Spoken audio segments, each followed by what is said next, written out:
Welcome new and old friends. My name is 242, and today 42 got us 3 horror stories.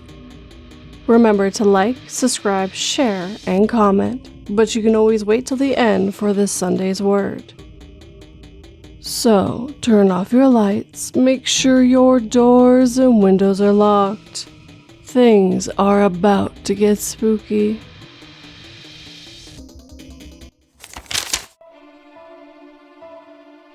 I used to bully my little sister growing up, reminding her that I was our mother's golden child and favored above all else.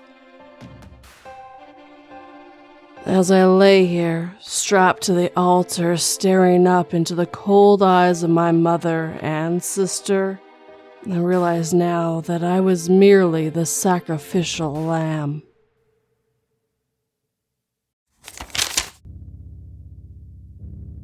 The Sound of Rain by As the Raven Dreams.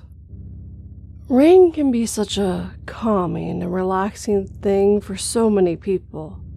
The subtle and comforting sounds as the tiny droplets fall from the heavens to end up colliding with the ground. That slight patter noise that isn't too dissimilar to a light popping. The fact that it manages to be both rhythmic and random at the same time is what I think makes it. That, along with the comforting darkness that envelops your world as a cloud rolls in overhead and blocks out the sun. One of the most relaxing things you can possibly do during an aggressive storm is turn a chair to face outside, kick back with a book and a cup of coffee, and watch as the world outside has its thirst quenched. It always works to pull me into a deep focused state, which quickly turns into me wanting to take a long, cozy nap.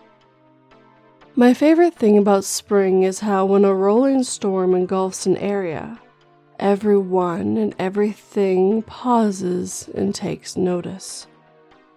Almost like everything, living or not, knows to give respect to this absolute force of nature and the beauty it contains. We all fall in line with its beat and adjust ourselves accordingly. Obviously, as beautiful as storms are, they do bring some things that could be seen as negative. Flooding, damaging winds, hail, and in some places things like hurricanes or tornadoes. Even a nice rain like the one we've been getting comes with the scary parts. Just the other day, the police found someone that had drowned in water that had been collecting in their yard. There wasn't much in the way of details, but apparently they had managed to slip and knock themselves unconscious. Then they landed with their face in the puddle. It's a shame, but I can't imagine it being more than a crazy coincidence. Now, my biggest issue with the current storm is that it seems like it's unending. Like I said, I love the rain, but I can only take so much of it. 1 or 2 days of steady downpour is fine, but this has been going on for at least 6 days now. At some point last week, the sky opened up and it just started coming down. And while it was nice for a bit, this is beginning to feel a bit excessive. It hasn't come without its problems. There is a steady stream of water that is running from my gutters into the yard. But apparently there's a clog somewhere because water was actually dripping in my patio door. On top of that, the collection of water on the side of the house caused a bit of a flooding issue in the basement. We got it solved, thankfully, but it was still a bit of annoyance to have to do the work in the rain. I know I'm not the only one who's been having problems though. I read on one of my neighborhood groups that there was a house down the way that had some pretty serious damage. Apparently one of the windows was broken because of the storm, and they had a lot of damage.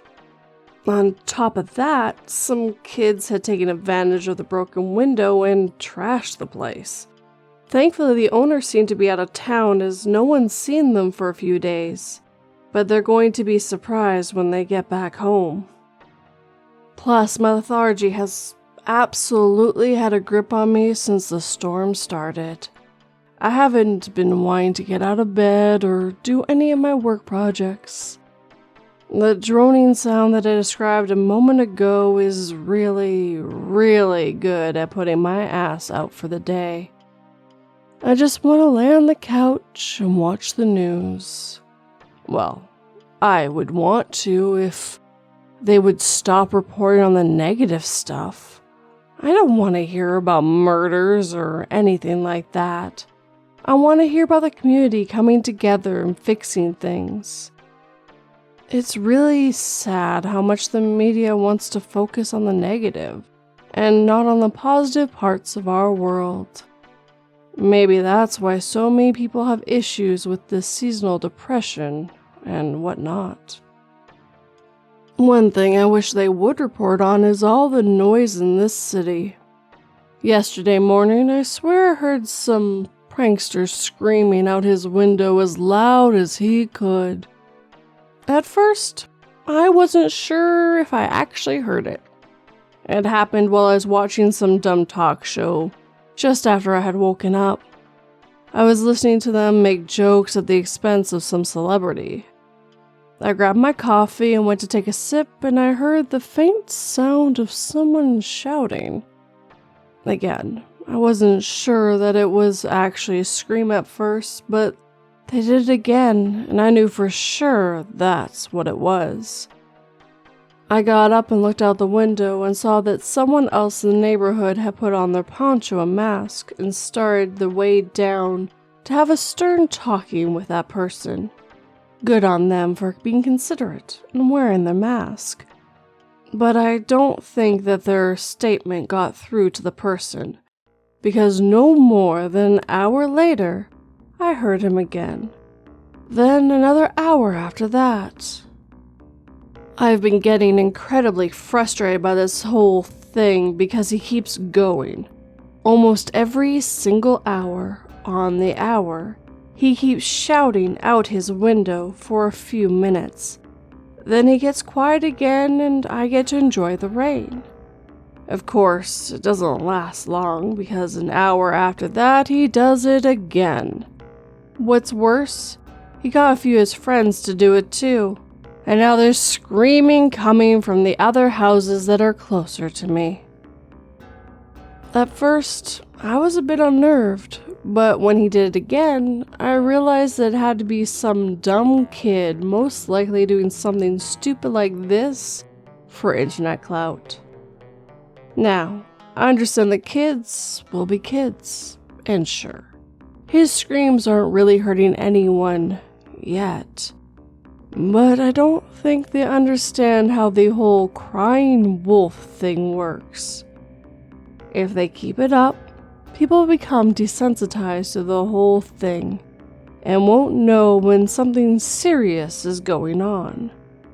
How can they be so inconsiderate? How can people sit in their homes and think that it would be funny to disrupt the lives of others like that? Like I said, I was annoyed when they started doing it, but now they've been doing it at night, and it's starting to keep me awake. I get grumpy when I don't sleep enough, and that on top of how lethargic I've been from the rainstorm, it's making things really difficult for me. This evening I was watching the nightly news and waited for the weather to come on so that they could tell us how much more rain we could expect. I started to doze off and my mind started to make up fake news stories about cults and torture. It's the craziest waking dream I've ever had, and the absurdity of it all actually bothered me. Then, within a few moments of actually falling asleep, I heard another scream.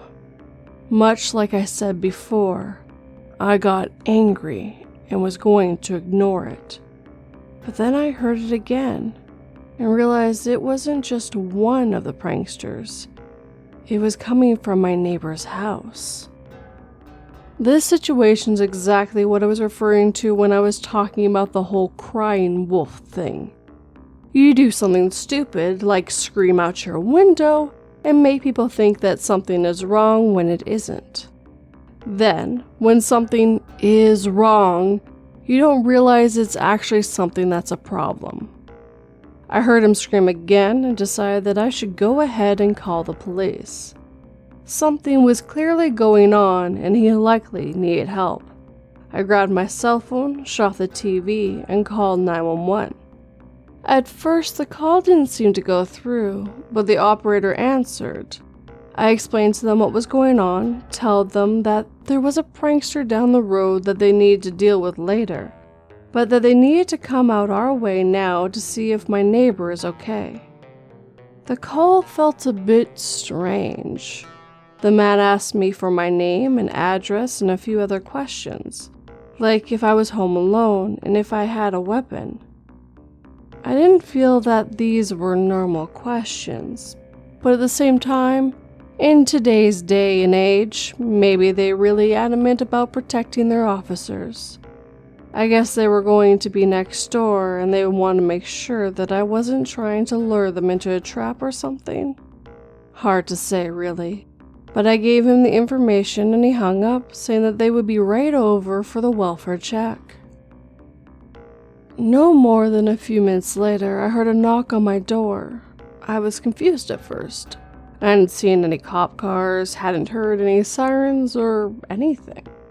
I asked who it was, just to be safe, and I felt a lot more comfortable when the man said, "It's the police. If you have a few moments, we would like to have a quick talk to you about the screaming." I glanced through the small peephole on my door just to make sure, and actually felt a bit better when I realized it was one of my neighbors. I didn't know he was a cop, but I recognized his poncho and mask from the other day. Hopefully he can get to the bottom of this. I'm confident he can. So I'm going to slip on my shoes and my jacket and talk with him. I'm sure everything will be alright and that he'll be able to help me with my issues. Then maybe I can finally get back to sleep.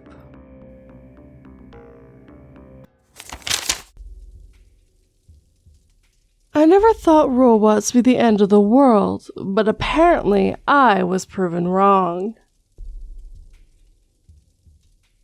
I mean, who could have suspected that a Roomba breaking a ring of salt would be the moment everything changed?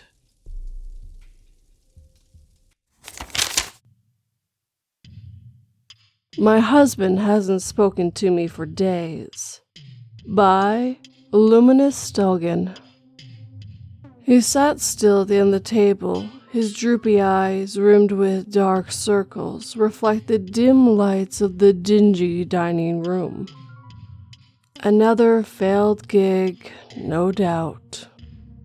My friends had warned me about marrying him. Jason was a struggling artist, you see.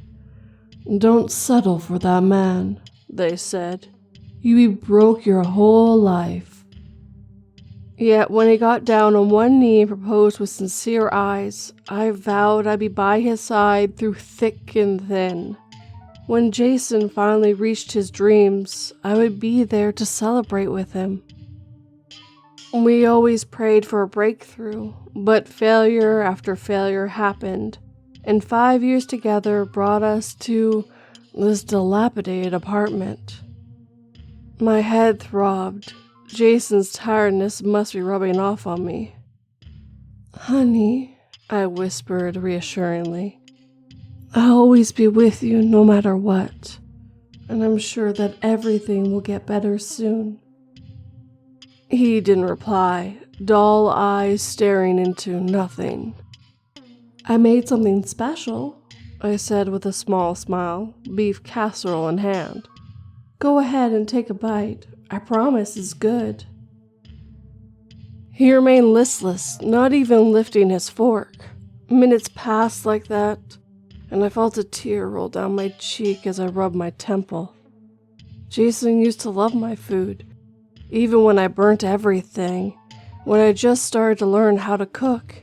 He'd beam at me and joke that he didn't deserve to eat food made by an angel. Love, faith, and hope had kept us together, but perhaps Jason had gotten tired. Would he give up on his dreams? Would he stop smiling forever? Would he leave me? My head felt like it was splitting open now.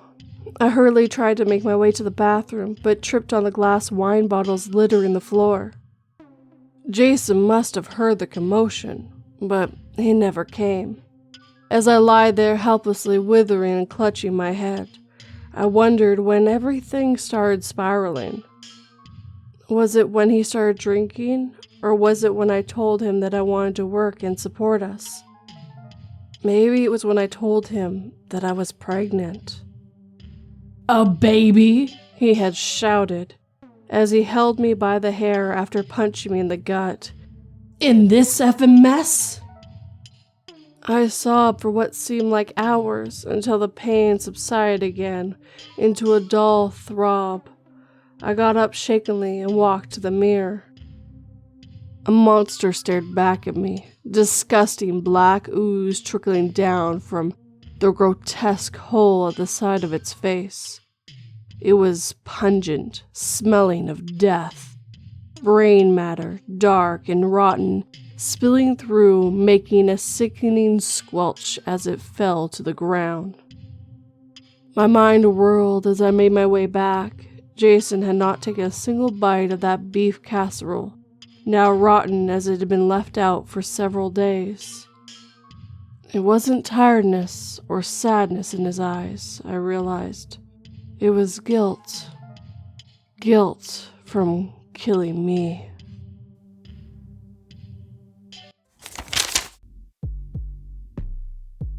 After yesterday's crash landing, Major Davis became the first person ever to die on Mars.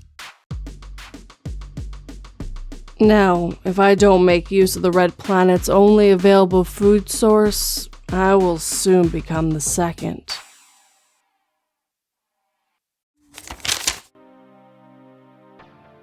A child is knocking on my door every midnight. By Thrawn 911. It started a few weeks ago, and it's driving me insane. I rented this house, which was cheap and nice looking. I lived here for 2 months before it started happening. One night I was dreaming and heard a sound in my dream, like someone knocking on a door. I slowly woke up and opened my eyes. What surprised me was that the sound hadn't stopped. I realized it wasn't a dream. I checked my phone. It was midnight. The neighbors were usually asleep then, but I still thought they were partying or something, which caused the sound. It was strangely coming from my door, however. Is someone knocking on my door? I asked myself. I quickly jumped out of my bed, thinking that someone might need help, and rushed to my front door. I was late. The knocking had already stopped when I got there. I opened the door and looked around, but everything was empty, including the garden and the streets. It was a strange experience, and I wish that was the worst thing that had happened. I went back to bed and quickly fell asleep. The following day, I had already forgotten what had happened that night and went to work, when the same thing happened that night too. I woke up again, hearing a continuous knock on my door. I checked my phone. It was exactly midnight again. It must be some kind of joke, I thought. I walked to the door, unlocked it, then opened it. Again, nobody was there. "Hey, idiot!" I shouted. "Don't dare to wake me up again, or you'll regret it!" It happened 3 more times at the exact same time. I spoke with one of my coworkers, and he recommended me buy a security camera so I can report whoever is doing it to the police. I agreed and bought a camera as soon as I finished my shift.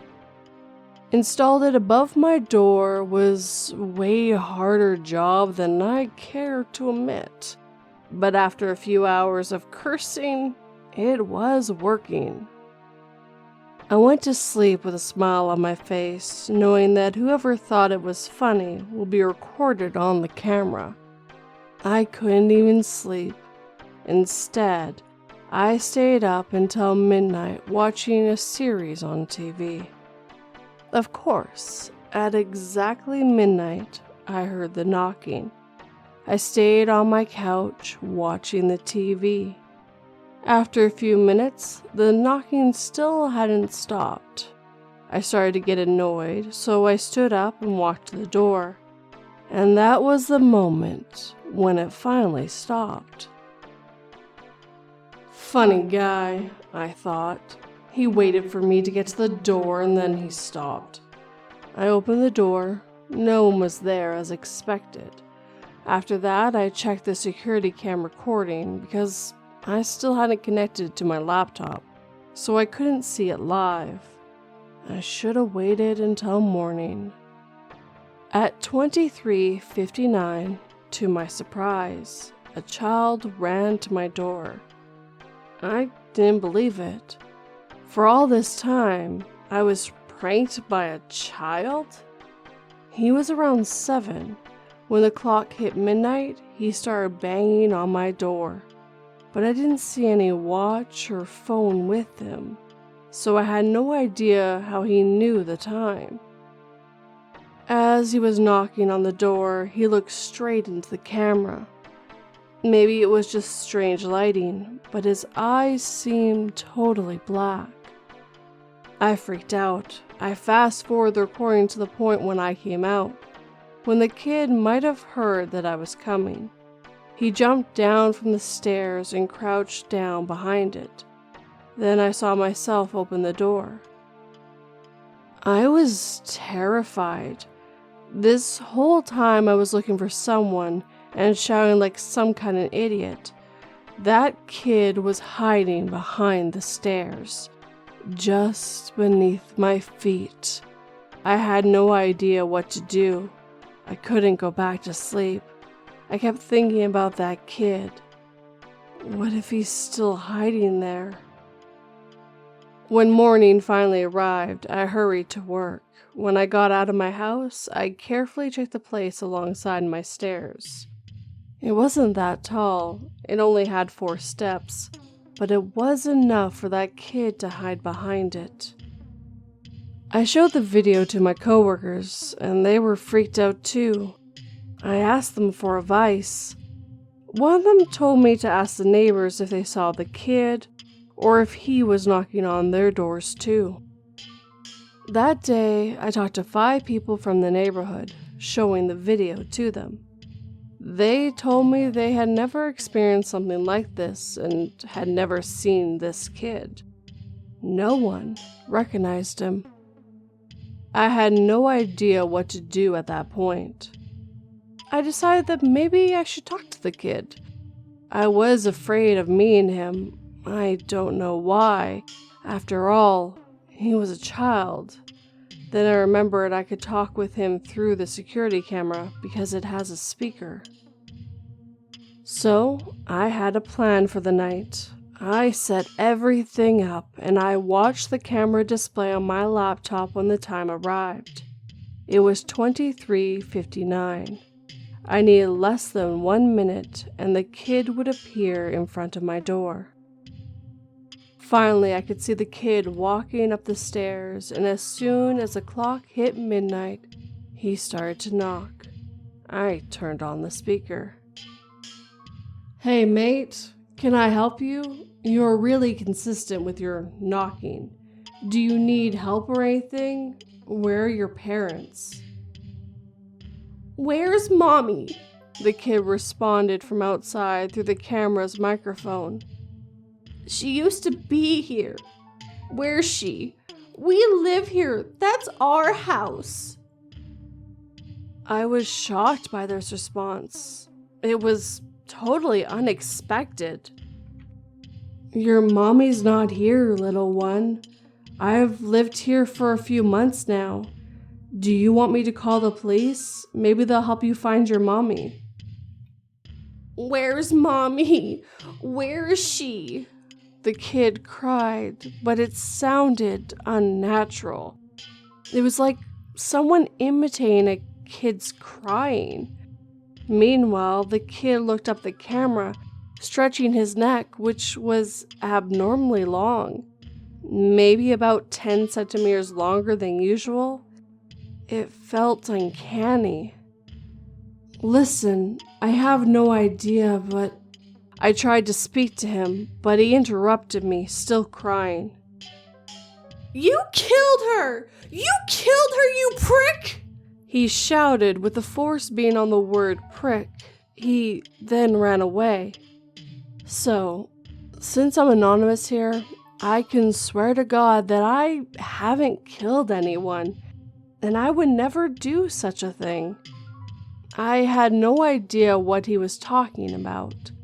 I think it's uncanny to say, but yeah, it was another night without a single minute of sleep for me. The following day, I went to a birthday party for one of my friends. I got home late at night and was a little bit drunk.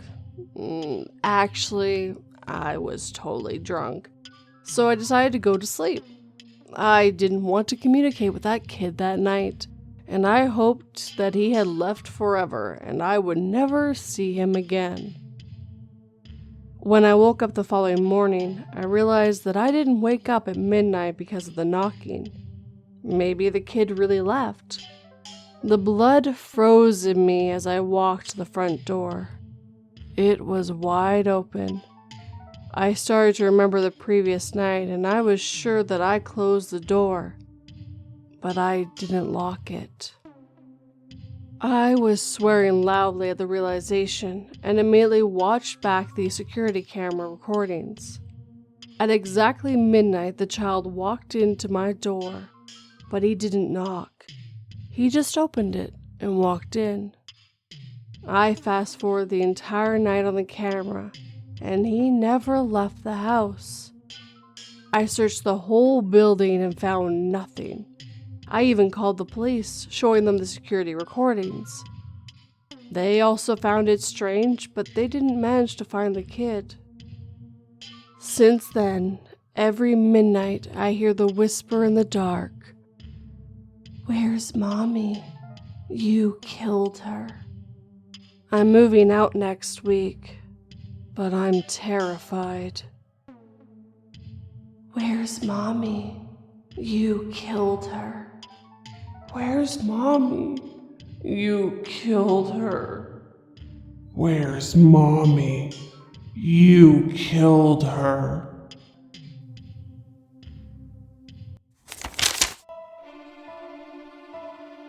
I probably shouldn't have left my coworker alone. But I just needed a break from his constant complaint about how depressing his life was. I really shouldn't have left him alone, I thought as I found the cockpit door to be locked from the inside.